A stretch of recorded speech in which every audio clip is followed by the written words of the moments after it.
Hey, it's Fuzzy Mallow, and today I'm gonna try doing an avatar but with albinism. Every time I see it, there's a lot of gray tones to it, so I'm gonna try and make an accurate one. And I'm gonna try to only use stuff that I have. I'm using up like this white concealer stick I have. I got it for free, and it's like expired, if not past expiration. So I'm gonna try and get rid of it first. And by this point, the concealer stick had kind of run out. So I'm using my Athena face paint palette. It's one of my favorite palettes. I've been using it for I think almost 3 years now, and I try and buy a new one every year.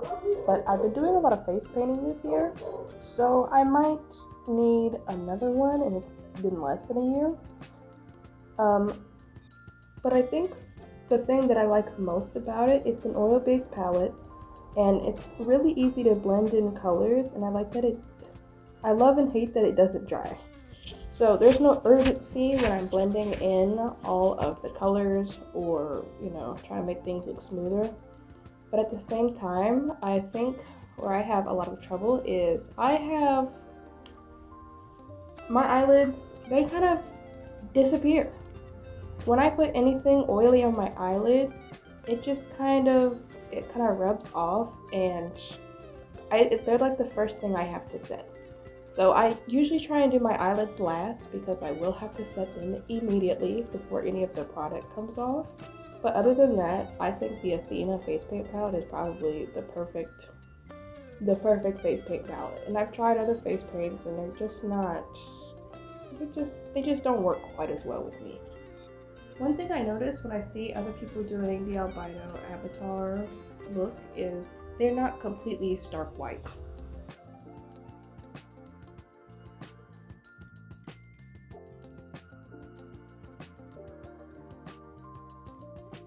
And it just reminds me of that whole discourse with the TikTok foundation. Well, it's probably not a TikTok foundation, but I saw it on TikTok, and it was just black, and when they mixed it with a lighter color, it was gray. But people naturally are made up of the three primary colors, so nobody is truly just white or just black. So I added just a little bit of flesh tone, but then I added just a little bit of extra yellow.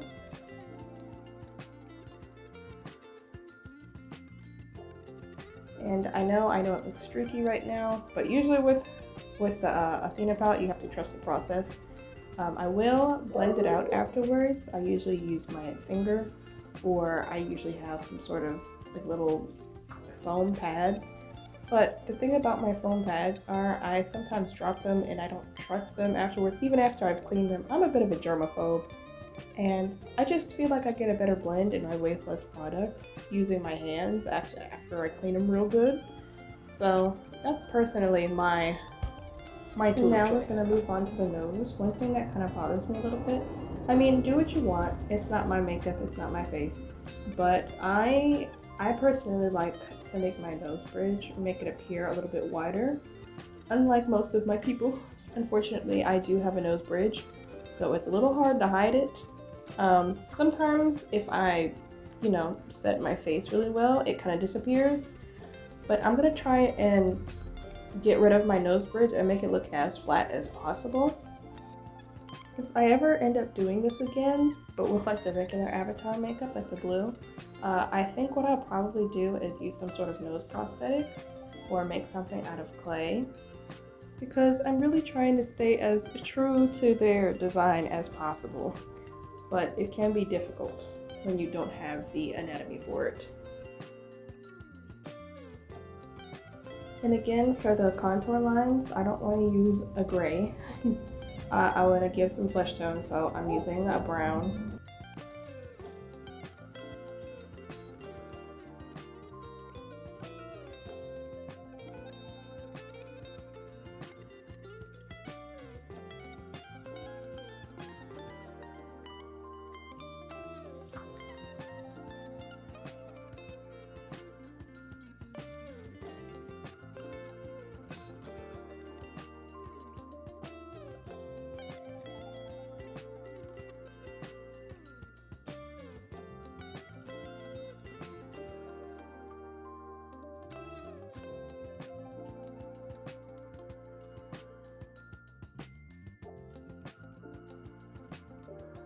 And let me also mention this.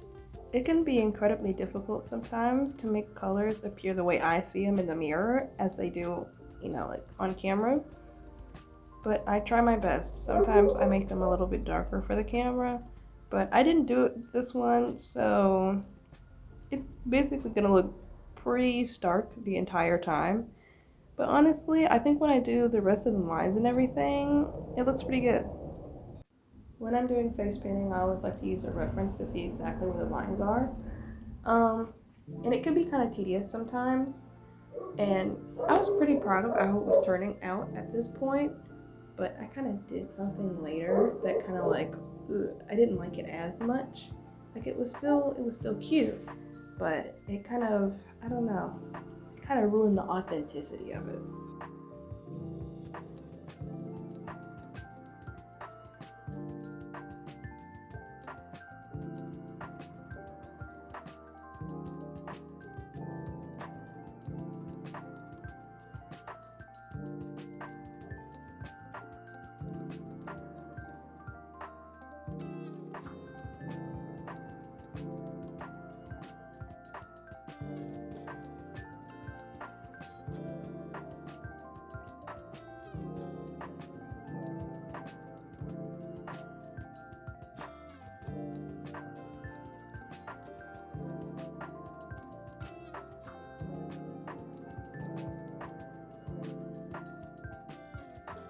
So, why choose to do a voiceover instead of talking it as I'm doing it? I like to focus, 100% on what I'm doing because sometimes when I do this kind of thing, I forget to talk. And not only that, but I don't know if you can hear it, I don't have a moment's peace. I have two 100-pound children that are always around me and always barking. So I kind of live in an environment with already a lot of constant distractions.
This is where we start arguing a little bit. I took out this little, it's like a liquid highlighter stick.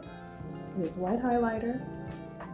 Doesn't look terrible on my forehead, and I think it looks pretty decent there. But what messes it up for me is when I get to my nose. I decided I was going to put some of this highlighter on my nose, and I feel like it completely ruined the effect of, all the work I put in into kind of making my nose bridge kind of disappear. It's not like terrible, but I don't know. It just kind of made me a little upset as spaghetti. And I'll get it. See, here we go. I feel like I'm always kind of doing stuff like this where I just do one extra step that just kind of poo-poos it. But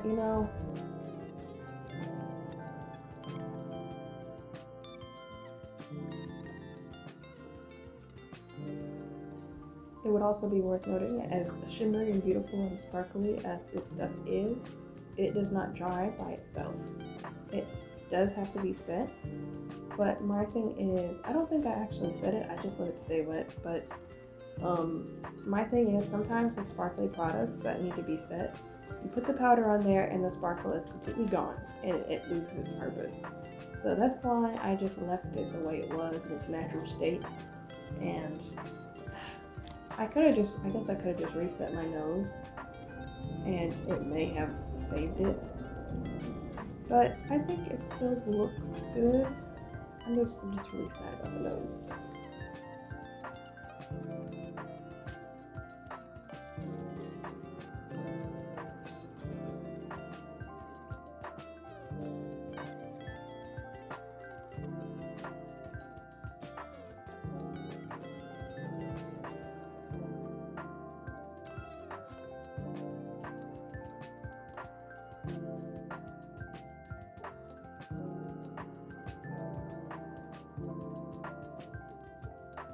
And look at me, just hard at it, trying something different again, trying to add eyebrows. Also did not like that, but unlike the nose, I had just easily fixed that with the white contour stick that I was using earlier. Not white contour stick, white highlight stick. White contour sounds so counterintuitive. But the white highlight stick I went over my eyebrows with again. I'm actually not sure if I blocked my eyebrows for this. I probably should have. I don't remember if I did. My eyebrows are already very sparse, so I don't usually have too much trouble covering them up. And I know I look a little possessed here, but I'm just trying to put some of this on my eyelashes so I can put some white powder on it so they stay white. If you're wondering what my dogs are barking at, they have this unspoken beef. I guess it's not unspoken. They speak in their own little language. They have beef with the neighbor's dog. But I kind of saw a TikTok earlier talking about they wish they made avatar ears instead of elf ears, but I don't know how I figured this out. I mean, it's not rocket science, but I just kind of turned my elf ears around and I wore them on the opposite ears, and I feel like it had a close enough effect. And I feel like it would have been even better if I painted the inside of the ear and my ear pink. I felt like that would have really brought it together, but I'm lazy and I didn't because it already took too long. But it is good future knowledge for anybody who does want to try this.